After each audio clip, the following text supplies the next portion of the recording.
Good afternoon and good morning, everyone. Welcome to ODU Summer Engineering Program. My name is Sylvain Marciac, and I will be talking this afternoon about alternative energies. More specifically, we're going to talk about renewable energy in general first. Then we're going to talk about solar cells more specifically. What is a solar cell? How does it work? How can we build one? Then in the third part, we're going to talk about solar energy in terms of the industry. And then finally, we're going to conclude about some issues and questions related to solar energy. So first, why do we care about energy? If we look at this graph, you can see here that we can distinguish between the annual GMP per capita, right there, from 10 to the 3, 10 to the 4 to 10 to the 5. On the right side, the annual consumption of energy in kilowatt hour per capita. So right there, we start with survival. Now, if we're in survival mode, just food, water, shelter, minimum health services, that means we require 100 kilowatt hour per person, basically, which is roughly the energy in 20 car batteries. If we want to raise to the basic quality of life with sanitation, reduce infant mortality, physical security, we know raising between 10 to the 2 to 10 to the 3 kilowatt hour per capita, which generally coincide with 10 to the 3 to 10 to the 4 $1,000 GNP per person. If we go to amenities where we have no recreation, nice environment, international investment, now we're talking about 10 to the 3 to 10 to the 4 kilowatt hour per capita, which correspond to roughly 5,000 kilowatt hour per year per person, which is what happens in the G7, or 10 to the 4 to 10 to the 5 dollar per person. And now moving on to international collaboration, global investment, global peace, global technology. This requires more than 10 to the 4, more than 10,000 kilowatt hour per person, which is the case in the United States, for example, in 2000, 30,000 kilowatt hour per year per person, and which also requires a lot of investment in terms of money. So as you can see, this is quite directly related. We can see that even more clearly in this next map. This map is showing you on the top, this is the Human Development Index versus energy consumption. So how is my society or my country developed? This is Human Development Index. And this is the worst, this is the best in blue and the worst in red. So this is the best development in terms of Human Development Index right there. North America, United States, Canada, Europe, Australia, Japan, New Zealand, all these places, and go down in terms of color, Russia and the Middle East and South America, and then the worst one are right there in Africa and Southeast Asia. How do I relate that to what energy consumption per capita? So kilogram of oil equivalent, this is the country that consume the most energy per capita per year. United States, Canada, right there, northern part, Northern Europe, and this Australia right there, Middle East right there.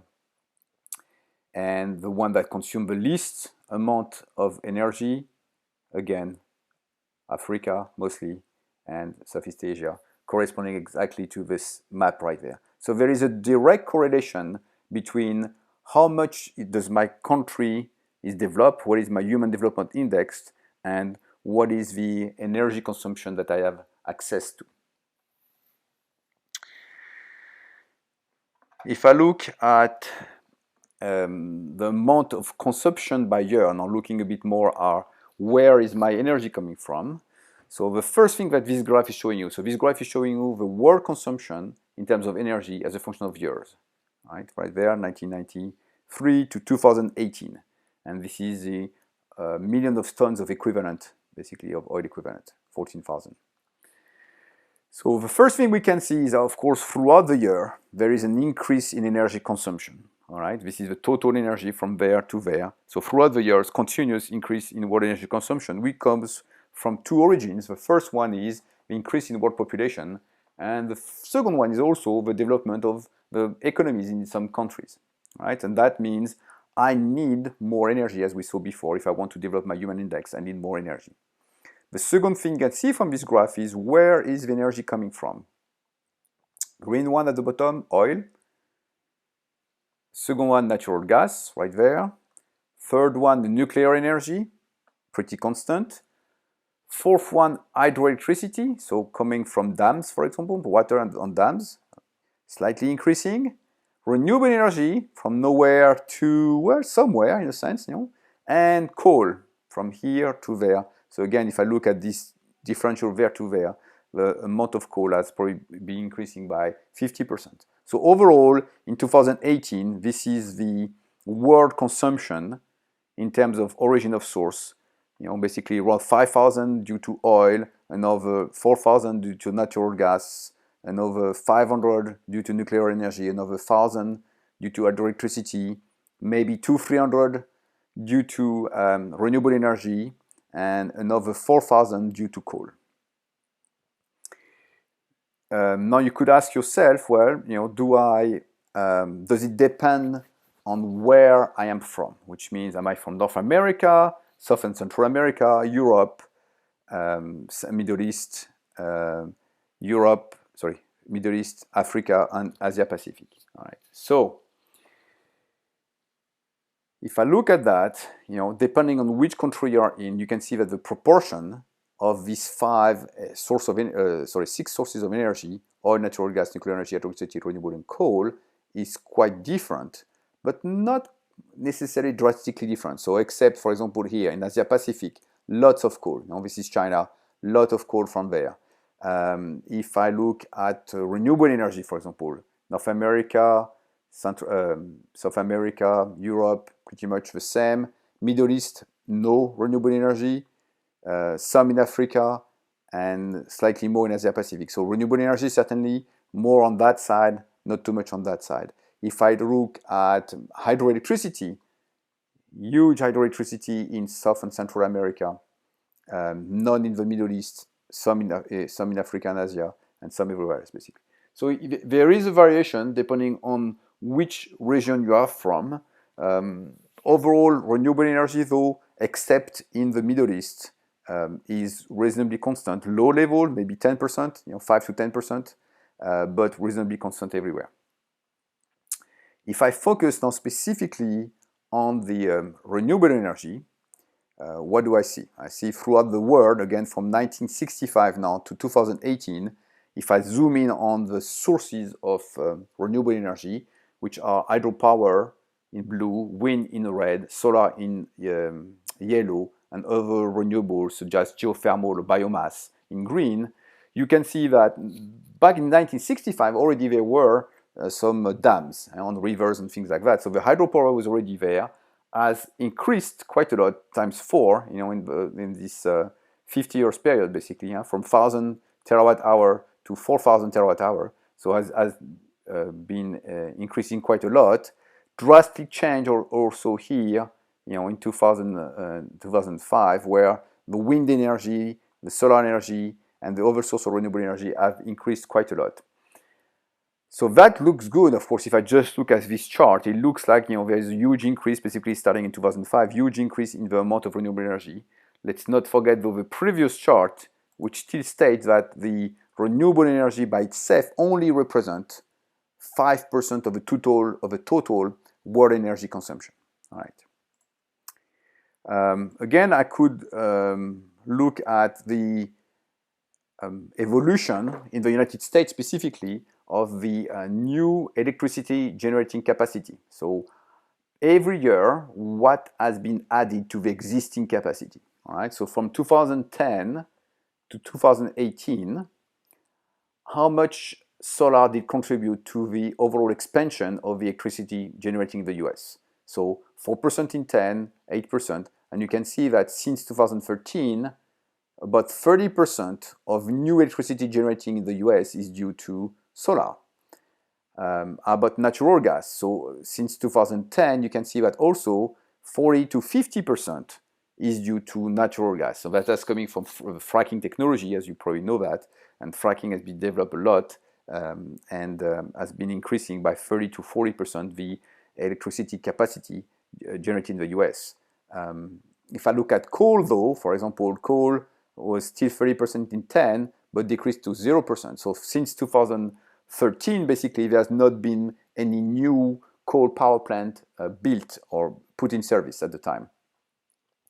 Wind energy was really big up to 2015 and has since decreased, and other sources of energy have not been contributing a lot. So looking at this chart, basically, you can see that the three major players nowadays in the US at least are solar energy at 30%, natural gas roughly between 30 to 50%, and wind energy, which was 25 to 30%, has been decreasing slightly in 2018.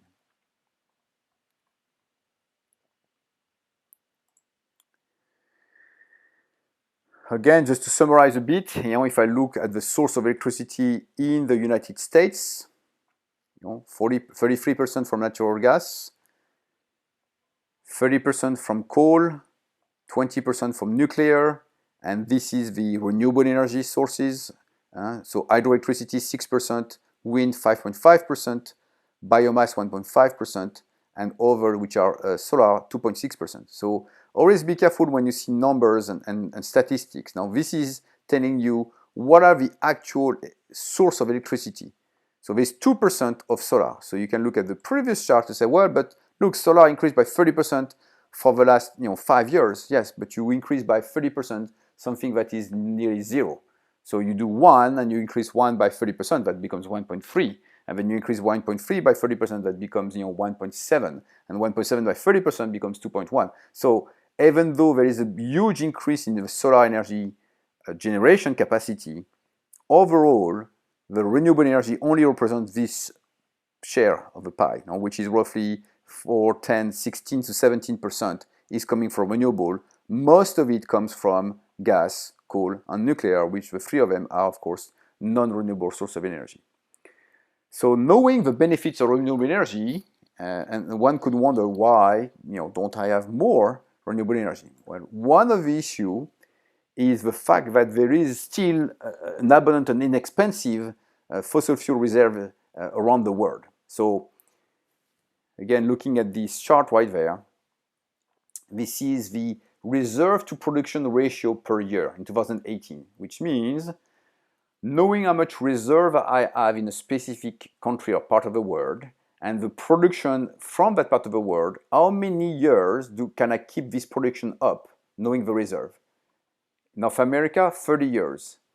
South and Central America, 130 years. That means at the current production and the known reserve in South and Central America, they can keep producing for 130 years without needing any other source of energy. Of course, some of the countries, like Europe, for example, only have 10 years with the current production. Middle East, 60, 70 years, that's still a lot. Africa, 40 to 50 years, that's still a lot. Asia, no, maybe less, 20 years. So now these two countries have, of course, or this part of the world, I still have a lot of incentive to start developing renewable energy, much more, for example, than South and Central America. Okay, so one thing to keep in mind is if you do not put incentive in terms of cost for why you would want renewable energy, then there is still a lot of resources, fossil fuel reserve, basically, around the world to allow to keep the production and the consumption the same.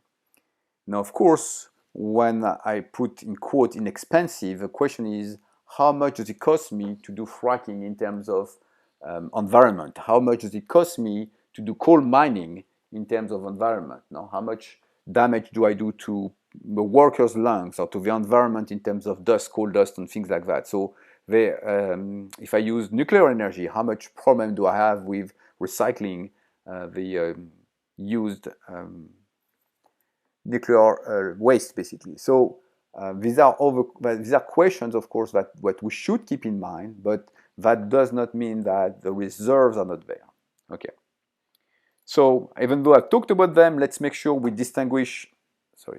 Let's make sure we distinguish between all these sources, between specifically renewable and non-renewable source of energy. So renewable, there are 5 of them, and we're going to look into more detail very soon. Solar energy, wind energy, biomass, geothermal, and hydropower. These are 5 renewable energy sources, and non-renewable energy sources, of course, are coal, nuclear, and natural gas.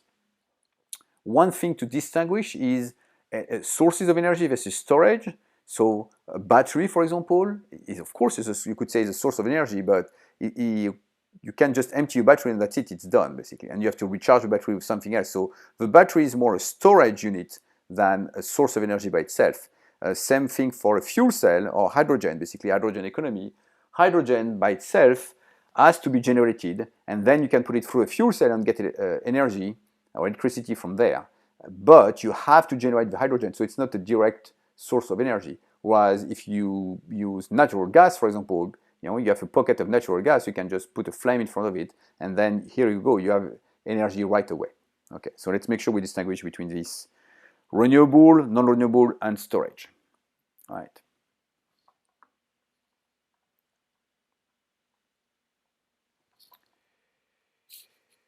Let me now focus on solar energy.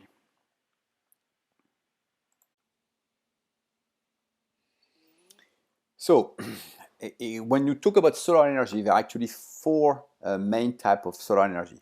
The first one, which we're going to talk a lot about today, which are the photovoltaics. So photons means ray of light, and voltaic, voltage, that means electricity. So these devices produce electricity directly convert the sunlight directly into electricity. So these are photovoltaics. Another type is solar hot water. So a solar hot water basically is a solar collector, most of the time made of small tubes, and in these tubes you're going to pass a fluid. So most of the time you're not using water, you need another type of fluids, and the sun is going to heat up this fluid, and this fluid then, when you absorb the heat, you can basically transfer this heat energy to a hot liquid. So basically with that, you transfer the sunshine into hot water. Okay. Concentrating solar power, it's another type of use of the sun, where you have some mirror systems which are going to concentrate the sun on the pipe that runs down the center of the trough, basically. And this will heat the oil flowing through the pipe. And then this oil can then use to boil water in a conventional steam generator. So slightly different from this one, a bit the same principle in the sense that you're going to have the sun heating a pipe, and in the pipe there is a fluid, and you're going to heat the fluid. But this one, the fluid directly heat water, so you can have that on the top of your house, on the roof of your house, for example. Whereas this one, the concentrating solar power, is more in a field, and you have a lot of mirrors concentrated on a specific pipe with oil, and this oil then, this oil that is heat up to very high temperature, can then boil water and use a conventional steam engine. And this last one, which is passive solar, which is using the design of your building to take advantage of a natural power of solar heat and light. So this is a source of energy in a sense. You can heat your house if you have a window in the right direction. You can put sunshine in your house through the windows, of course, but you can also adjust the temperature of your house by having specific thickness of your walls, and that's more a passive use of solar energy. Next, we're going to talk about wind energy. So we've been harnessing the wind energy for hundreds of years now. If you travel through the Netherlands, Holland, you will see that you would have windmills everywhere, and they have been used for many years to pump water, grind grains, and things like that. But today, the modern windmill is called wind turbine, is quite different and can use the wind energy to generate electricity. So the windmills, you can see that here, this is a wind turbine, right there, wind turbine. And this is the size of a truck. So this is a truck, and this is a wind turbine. So this is 100 to 200 feet tall, so up to 100 meter tall. And this pail right there, these blades right there, can be 100 feet large blades. So these are really humongous wind turbines. We generate up to megawatts, more than a megawatt of electricity throughout the year, basically. So one thing that would be interesting to look at is where can I put this wind turbine? So to know that, you can look at the US Department of Energy National Renewable Energy Laboratory, NREL, which has produced maps, wind resource maps, showing you, for example, all right, if I look at how much wind do I get per year, depending on the wind speed and the power density, how often do I have wind, what are the best region in terms of wind, you can see that there's 5 colors or 5 power class, no? 2, 3, 4, 5, 6, 7, and this is the worst, and this is the best, basically. So, and this is the land map. Now, if you go offshore, which is another way to put wind turbine, if you go offshore, anywhere offshore here, even though, for example, here, it looks like, there's not much sources of wind right there. If you go offshore here, Virginia, Maryland, and places like that, you will still have a good source. But overall, like this entire zone here is not a very good zone of wind. And this, what we call the wind valley right there, this is one of the best zones. So from Texas all the way to North Dakota, South Dakota, this is one of the best wind valley, basically, that you can get. Right there, of course, you're going to have the mountains right there, in Colorado and things like that. So you're going to have also very high winds there, but not necessarily easy to install. You can look here, this is Alaska, also some good source of wind right there, and Hawaii, the Hawaiian Islands, also some good sources of wind potential.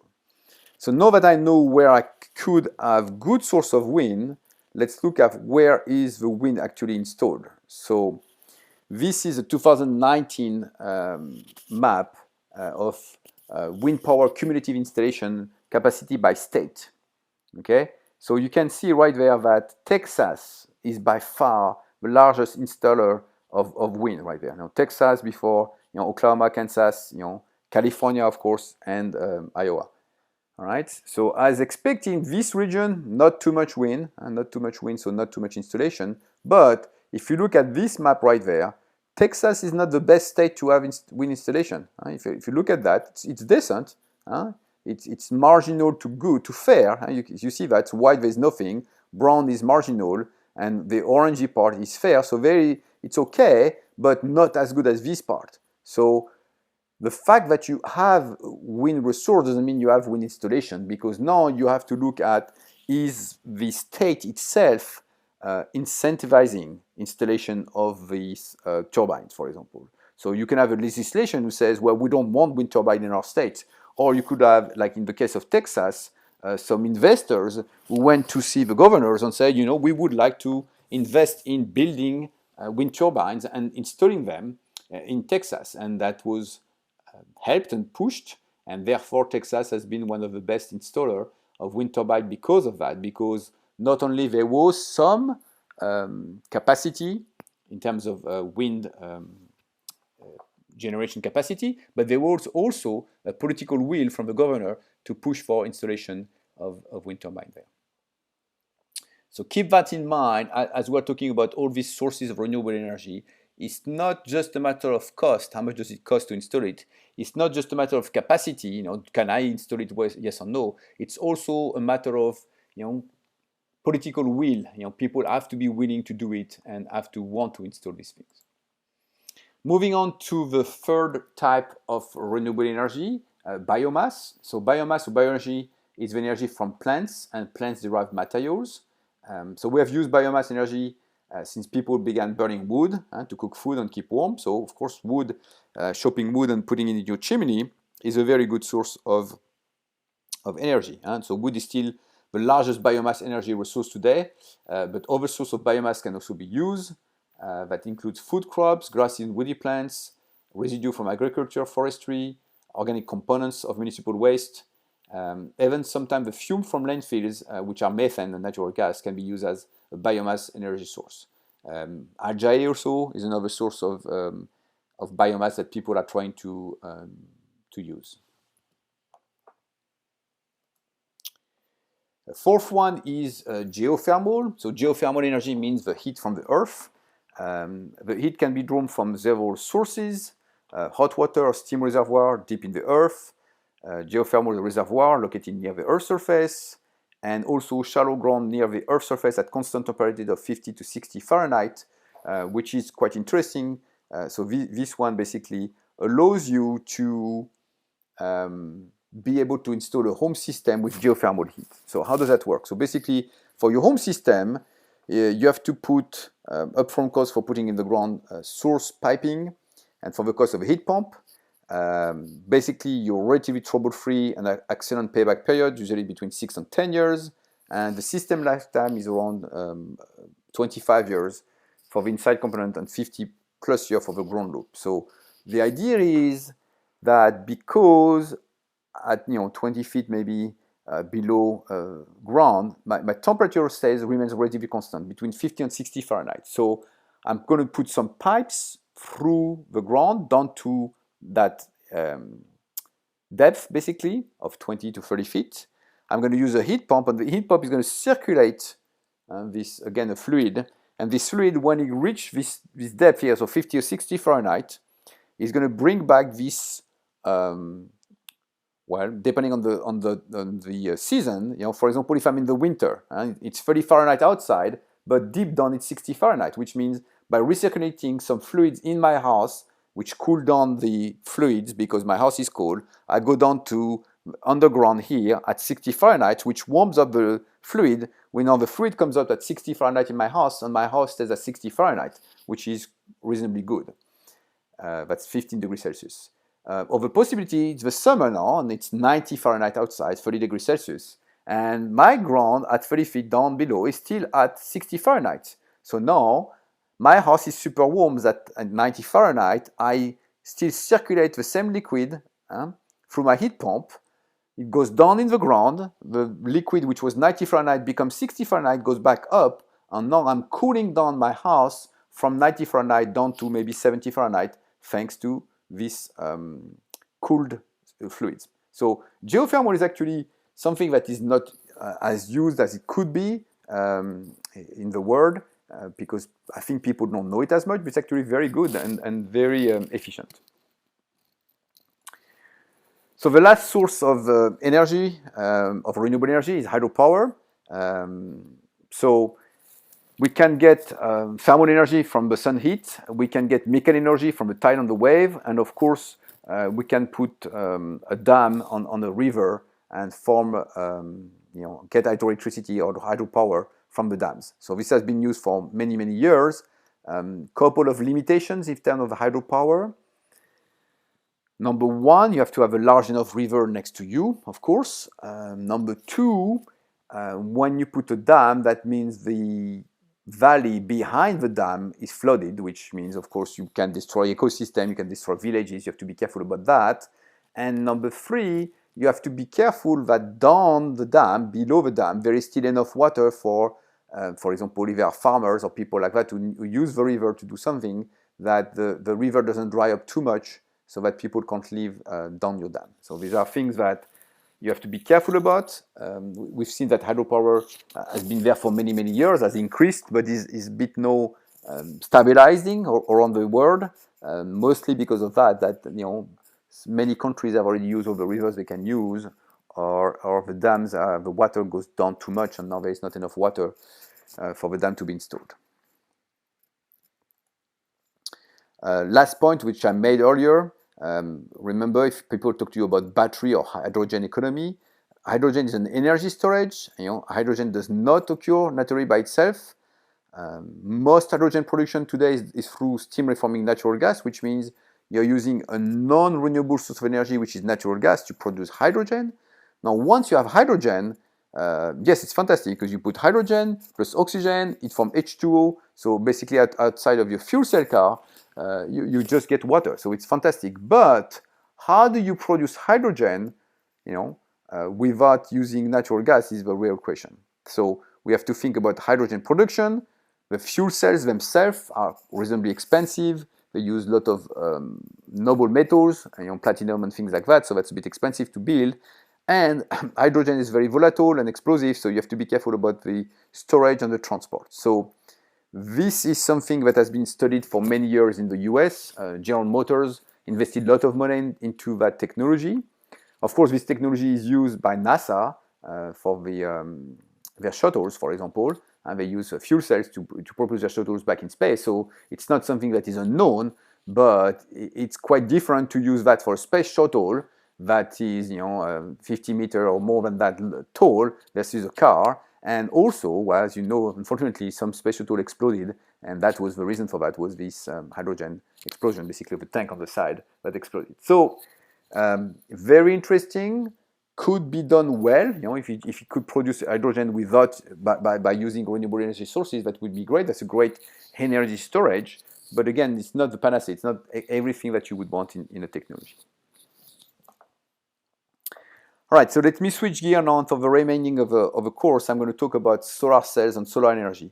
So very specifically, out of all the solar technology I talked about, the first one, which was the photovoltaic, energy directly bringing electricity.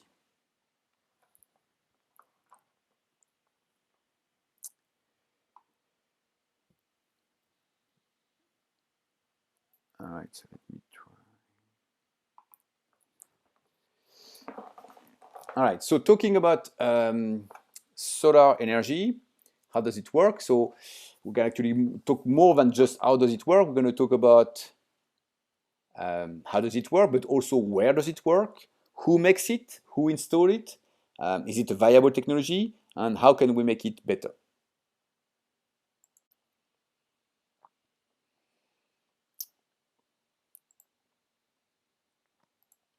So how does it work? So solar cells are devices or diodes made of semiconductors. So semiconductors is a type of material that, as it says, is not completely a conductor and not completely an insulator, so it's in between. So what do we need? Well, we're going to need some sun. We need the sun, obviously. Right there, it's going to shine some light, some photons, some ray of light, some photons. We're going to need a semiconductor. So this type, two types of semiconductor. And we're going to have a back contact, a front contact. And when the sun is going to shine here, it's going to break some bonds in the material, generate some electrons, some holes. And so the electrons is a particle that's going to flow here into the load and come back here, and that's it. That's my circuit right there, and this could be whatever you want, a light bulb, or depending on the size of your panel, it can be even a house right there, okay? So this is overall my technology. I need sunshine, I need semiconductors, and I need, of course, various technologies allowing me to make this work. So let's dive into some more science. This is your periodic table of elements. I need some semiconductors. So as I mentioned, semiconductors mean it's not completely a metal. It's not copper, it's not silver, it's not gold, it's not zinc. These are conductors or metals, basically. All these blue elements right there, all of these guys are metals. It's not a non-metal. So like, for example, this is argon or fluor or chlor. These are gas or liquids. So these guys are non-conductive, they are insulators. They don't conduct electricity at all. And there is this purple line right there, only a couple of elements, only 7 elements in the periodic table are semiconductors. And the most famous one is this one, silicon. Silicon technology, Silicon Valley, you have heard about that before. So silicon is the major semiconductor element in the periodic table. And there's also germanium right there, but we won't use it as much.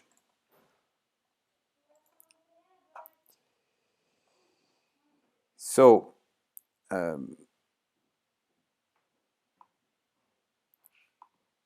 looking back at the periodic table right there. So silicon, as I mentioned, is one of the main element that is a semiconductor and that is used in the semiconductor industry as well as in the renewable energy or photovoltaic industry. Now, having only silicon would be slightly limiting. Fortunately, there is a possibility to not just use silicon, but also to use other materials. So, looking at the previous table, there was this column here with silicon and germanium right there, which is called column 4, and these two elements, silicon and germanium, are semiconductors. What we can do also is use elements from group 3 right there, such as gallium, for example, or aluminum, and some elements from group 5, such as arsenic or phosphorus, and form these gallium arsenide solar cells.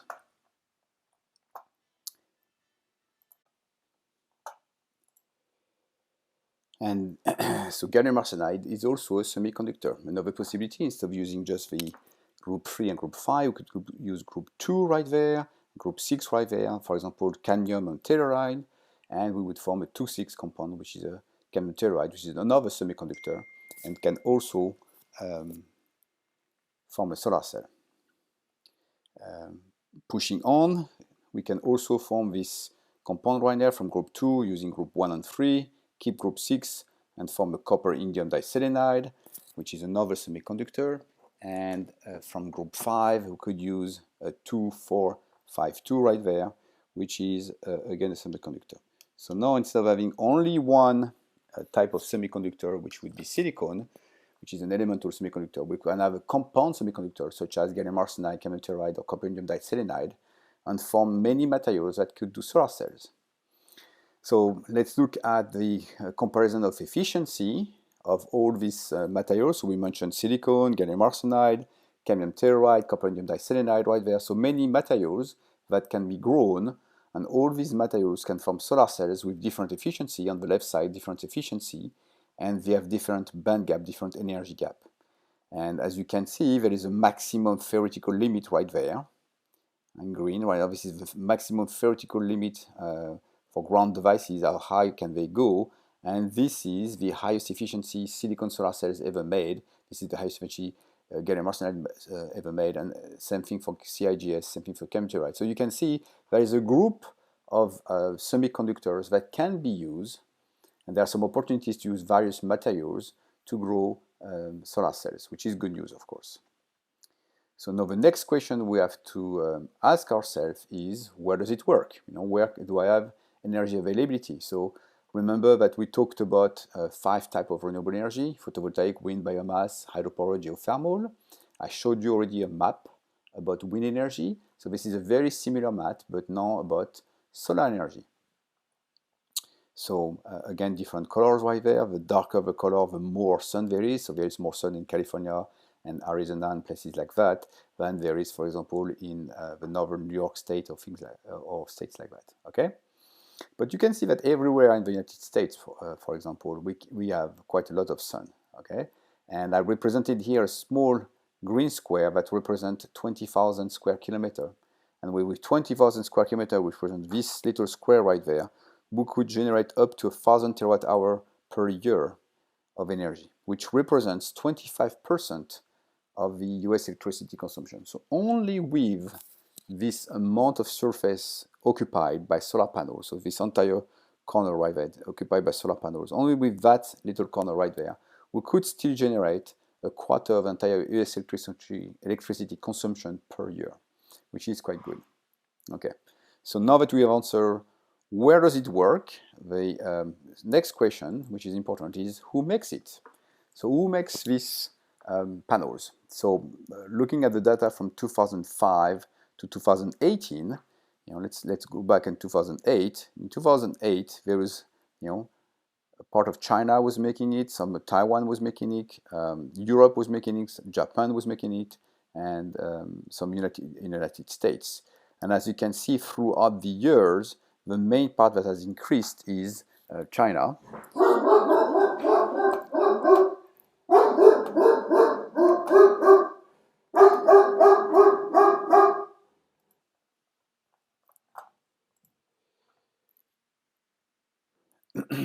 So as you can see, this China is the main producer in 2018 with roughly 70% of the market, followed by Taiwan and Malaysia. And the rest of the world has maybe 5%. As you can see, the US is really a tiny, not even 1% of the production right there. So now after looking at who makes it, we can look at who installed it. Again, data from 2001 to 2020 with some projection up to 2023. The main installer of panels used to be Europe, as you can see right there, 2008, 2009, up to 2011 and 12, mostly Europe, and then increasingly up to 2017 has been Asia, mostly China, with still Europe some in North America, some in the US, right there again, maybe 5% to 10% of the global market is in the US, but most of the market is still in Asia, with a projection that the increase is going to be in Europe, as you can see right there in Europe, and some in Russia, some market in Russia and the Caspian, basically. So in both cases, basically China and Asia is the main producer and the main installer where the product are installed mostly, with a little bit in North America, as we can see, in the US and Canada, and some still in Europe. Is it viable? So the question is, how efficient are solar cells? So this is a chart that is quite interesting, which shows or depicts the efficiency of solar cells right there, efficiency in percentage, as a function of year from 1975 to 2019 or 2017 in this case. This is different technology. So right there in purple are multi-junction technology. This is single junction gallium arsenide, so one of the semiconductor we mentioned, gallium arsenide. The blue one here is crystalline silicon. The green one is cadmium telluride and CIGS, and the orangey one right there are emerging technology, organic solar cell, perovskite solar cells. So the interesting thing for any curve, we can pick any curve, for example, let's pick the blue one right there, crystalline silicon. You can see that there is a small progress with some jump every once in a while, with some steady progress and some jump, some steady progress, and sometimes some jump. All right. So except these technologies that look like they keep increasing a lot, but mostly because this technology have been using that technology right there. This technology has been there since 1991 and has been making very slow progress. And then in 2011-12, there is a breakout where this other technology used that technology and managed to ramp up the efficiency very quickly and very drastically. But overall, it's very difficult to basically enhance your efficiency through the year. So you want to enhance your efficiency, but it's quite difficult. And even though sometimes you can see jumps, like you see a jump here, you see a jump there, overall after years, the efficiency is going to stabilize and you're going to start to see a plateau at a point. So whatever technology you have, you always have to take that into account. So the next question I need to answer is, if it's viable, how much does it cost? So this is the cost in 2017 or 2018 for residential installation of panels. And this is the breakdown of the price. So you have the PV modules right there, you have the inverter right there, the balance of system, the structure, the labor, the workers, the design and the permitting, and the supply chain and the margin. So overall, as you can see, out of $3 per watt, which is what your solar installation cost in 2017, only 50 cents come from the panel. And you see, actually, there's a lot of money, more than half, that is coming from supply chain overhead on margin. So there is ways to save money through the installation. And as you can see, when you are at utility scale, so very large scale, so this is at your house, basically. At your house would cost $3 per watt. But if you go at your utility scale, so if you install 10,000 panels or 50,000 panels, the prices are quite different. The cost of the solar modules, of course, doesn't change much. It might be reduced slightly, but mostly what is changing is this one. The cost of the design is different, the overhead is different, the margin is different, and the cost now is down to $1 a watt instead of being at $3 a watt. So these prices will now be competitive with technologies such as gas or coal, for example, mostly coal. The question could be also, what is the energy payback time? So the energy payback time is how much time does it take for me to return the energy, produce the energy I used to produce the panel.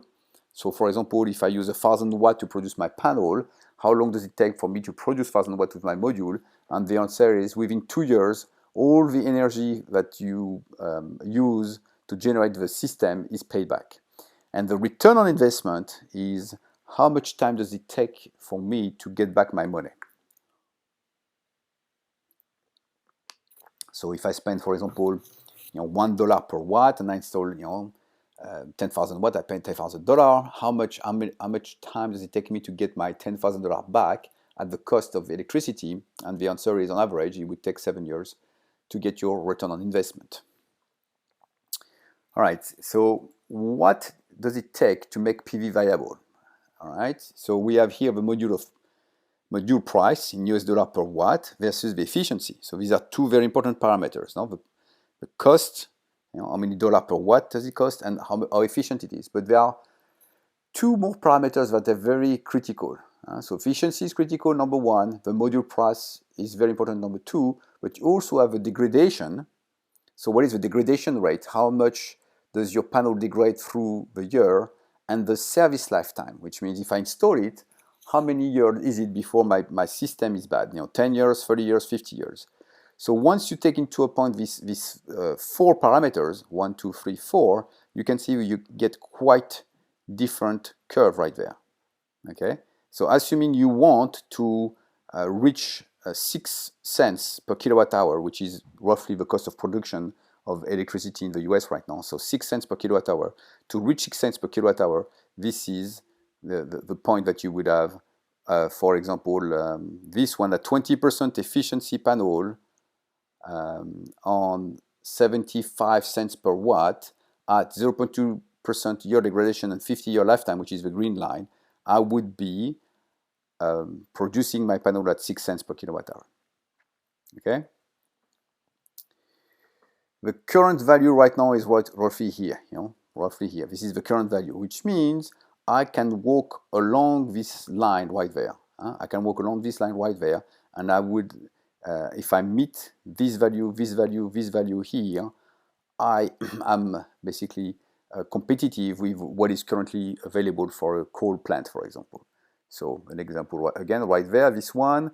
So right there, if I got 15 to 16% panel, I can sell it at 50 cents, $0.5 per watt, and this is a green line, so I need 0.2% degradation per year, 50-year lifetime. If I have that, then I'm competitive with the coal plant, for example. Another thing that is interesting, for example, this line here, at 24 cents, not 20 cents, but 24 cents a watt, So even if I'm selling at 24 cents a watt, okay, it's not viable. This is not viable unless it has a lifetime of at least 10 years and less than 2% degradation. For example, if I say, oh, I'm at 20 cents a watt and I've got 2% degradation and 10-year lifetime, I would have to have 40% efficiency.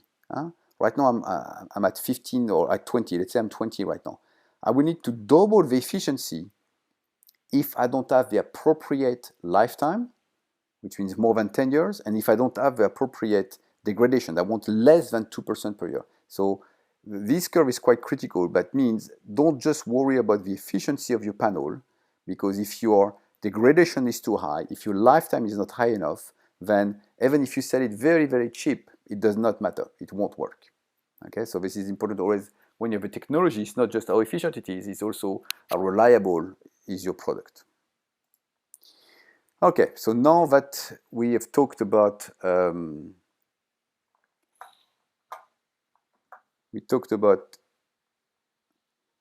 solar cells, how does it work? Let's talk about the solar energy industry. All right, so already mentioned to you, where does it work? It works many places. There is some places in the US, for example, right there near Norfolk, right there. I just, I put my spot in Norfolk, 20,000 square kilometer, 1,000 terawatt per year. I could make it work. I also mentioned to you who makes it. So we know that mostly right now China and Taiwan are the two main producers, with Malaysia also being the third one right now. What is the share of technology? So we talked about several technology. In this case, we have cadmium telluride, amorphous silicon, and CIGS. So this is the production. So you can see through the year, CIGS is 2000 was there, 2007 many, pretty much the same production. Amorphous silicon, had 10% of a share in 2000, basically less than 1% today. Cadmium telluride was going up to nearly 12% of the market share. and today it's only 3%. So this is the evolution of all this free technology, cannot-telluride, amorphous silicon, and CIGS. But as of today, or this is 2017 data, all this free technology represents only 5% of the market, which means 95% of the technology is still in the silicon technology. So 95% of all the market is crystalline silicon, one of the main semiconductors I mentioned at the beginning. So which market? There are three types of market: the residential, your house; the non-residential, for example, on a building, like on a Walmart or something like that; and the utility scale, which means these are lands, maybe farmlands that were bought where people install large-scale system. Back in 2010, it was roughly a third of each: a third for residential, a third for non-residential, and a third for utility. And as you can see, throughout the years, the market has grown, the US installation has grown, but mostly it's still, as of today, the utilities is most of the share, with maybe 60 or 70% from the utility, and then 15% from non-residential, 15% from residential, which means there's still a lot of room to play in terms of residential. On your house, for example, you could install it quite easily. Who installed it? I also mentioned that. Back in the days you can't see it, but basically at a point Europe was the main installer, basically, and nowadays it's mostly Asia, China. China is the one who installed the most. We still Europe has still a big share, and North America share is increasing slightly, and the Middle East also is increasing slightly. So this is, even though this is projections, 2020 is the actual data. So this is the actual data, but you can see that there are new markets. For example, the Middle East is a new market, and the market in Latin America also is growing. Latin America, and actually South America is increasing. So the other interesting thing that we have to be careful about is technology-wise, you can make a small cells in your lab, so we call them lab cells, and you can also make modules. So the lab cells is most of the time in square centimeter. You see 1 square centimeter, 1 square centimeter, and the modules is most of it in 1 square meter. So the difference is quite important because, as you can see, for example, here, I can make 14% cell but only 11% module, and this is a 21% cell and 18% module. Again, same thing. So every time for each of them, you can see that you lose more or less 2 to 3% efficiency-wise when you go from a small cell to a module. A small cell, a couple of square centimeters, to a module. And the reason for that is, as you enlarge your technology, or enlarge the production, you would have a lot of non-uniformity. You might have also some series resistance or shunt that could happen on the side of your device. So every time you do a prototype, these guys are considered as prototype. Every time you do a prototype and you go to actual production, you have to be careful because your tools are not exactly the same, number one. So the uniformity won't be the same, and you will have some issues that you do not encounter in small cells, such as, for example, resistance, series resistance, that you wouldn't have. So of course, what is sold on the market is not even this guy. This is the best module ever produced for that technology. But when you sell it on the market, most of the time you're going to lose another percentage. Now, this is the best cell ever made. This is the best module ever made, which shows you that there is 2 to 3% difference.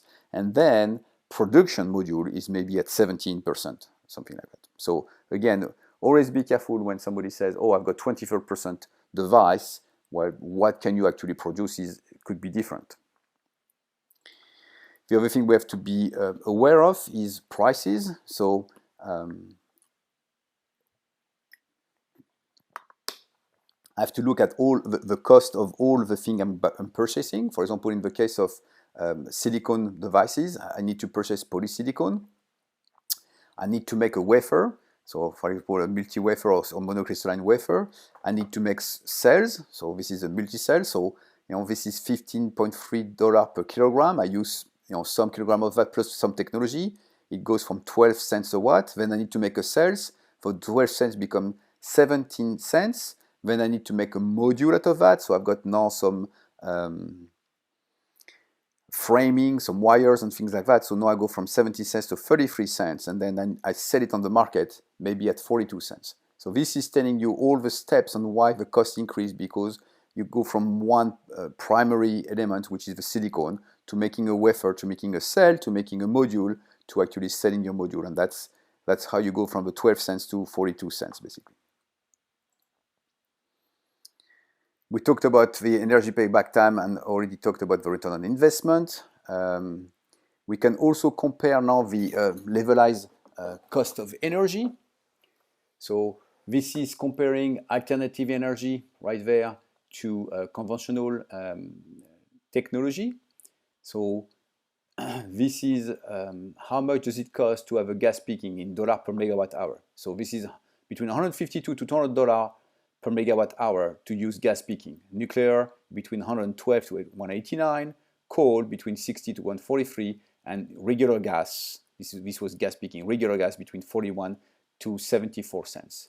And if you look at this data, it shows you that the solar on the roof of a house, for example, is nearly in line with the gas peaking. The solar for community is completely in line with gas peaking and competitive with nuclear and coal. Geothermal is another example I mentioned earlier. You see, geothermal is actually also quite competitive even with coal, and wind energy, as you can see, is the most competitive of all. Wind turbine are the most competitive of all. So this is to show you that there is a range of prices, and depending on where you are, how much does it cost, the overhead and things like that. There's also a range of prices for this known technology, but this is showing you that most of the renewable energy, whether solar or thermal or fuel or geothermal or wind, are competitive currently with conventional energy type of energy. All right, so what are the remaining issues and questions that we could have? The question you could have is, where do you want to mount this type of panels, on the roof versus on the ground? The problem with the roof is that you have to have your roof exposed the right way. If you're on the ground, you can always turn your panels whichever way you want, whereas when you have a house, it's already oriented, except if you build your own house, then you could expose the one of the side of the roof south, which is the best. South is, of course, the best for the solar panels. Advantage of ground mounting is you don't have any problem with your roof. If you have to change the roof, for example, your shingles get old, you need to change them, then you need to remove also your solar panels, which makes, of course, a much higher cost. How do you want to mount them? So do you want them ballasted versus attached to the roof bearing? Ballasted means that just put some weight under it versus attaching. Advantage of ballasting is that you can move them around. Advantage of attached is that most of the time it's anchored better, but if I attach it, that means I've got roof penetration and I could have some leakage through the roof, so that's a bit tricky also. Do I want to have a fixed system versus a tracking system? So I could have a single axis tracking or double axis tracking where I'm trying to track the sun throughout the day. So I could have something move from the left to the right as the sun goes from the east to the west and following the sun. It has been proven that tracking technology is actually very good and very viable technology. Where to mount them, how to pick the right location. This is a big question. For example, if you are in an urban environment, if you are in a city, it's not as easy to mount your panels, whereas if you are basically in a smaller city or in farms or things like that, you probably have much more choices to where to mount your panels. You have to be worried about the edge of your roof, the access to the roof, and things like that. Other potential issues that you can have in solar technology, the lack of light. So of course, one of the issue with PV technology is that if there is no light, if it's the night, of course, there is no power generated, so you have to be aware of that. Or if you are shaded, that's another problem. The shade can come from external shading, which means it could come from a tree. It could come from internal shading, so one panel shading another panel. It could come from animals, who goes like birds who goes on top of your panels or things like that. You have to worry about temperature. Contrary to public belief, actually higher temperature is not better. I'm going to show that soon in the next slide. You have to worry about water. corrosion and degradation through water. So if the water manages to penetrate your panels can get degraded. You could have mechanical problem, mostly if a branch or you have a hail falling on your panels, you could crack it. You could have issues with the electronics. Mostly there is an inverter, something that transforms the DC power into AC power, and this inverter can go bad through the year, so you have to be worried about that. And a newer threat is cyber security threats, where people could try to hack into your system and get the power for themselves. Talking about temperature, as I mentioned, people most of the time believe that higher temperature is actually good, but it's not the case because as you can see from this graph, the blue graph is a cold panel and the red graph here is a high panel, and you can see that the voltage here decreased drastically as you're increasing the temperature, so you're actually losing power as you're increasing the temperature. So the best case is no shade but a lower temperature. The light intensity, of course, is also critical.